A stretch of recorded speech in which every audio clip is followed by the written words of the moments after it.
The European Union has made one of its boldest financial moves since the war in Ukraine began. Brussels has announced that it will use 1.4 billion euros earned from interest on frozen Russian state assets to provide fresh military and financial support to Ukraine.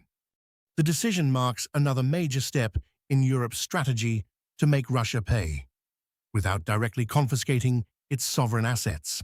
So, what exactly is happening?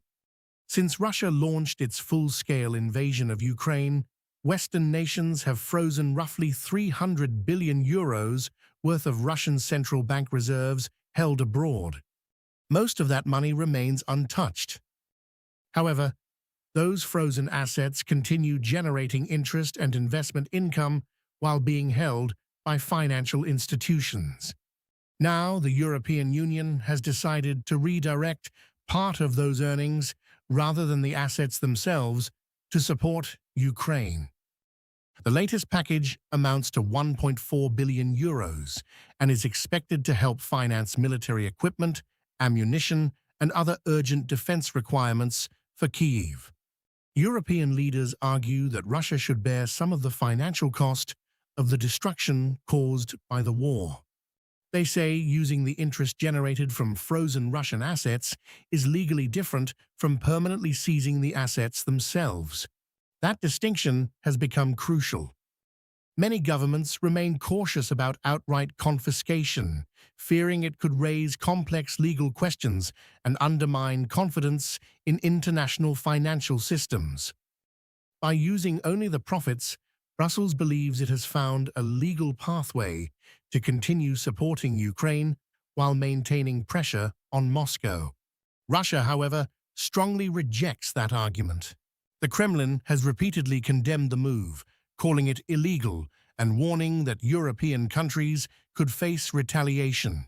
Moscow insists that both the frozen assets and any income they generate remain Russian property.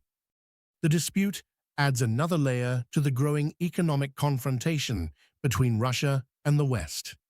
Beyond sanctions, energy restrictions, and trade barriers, financial assets have now become another battleground in the conflict.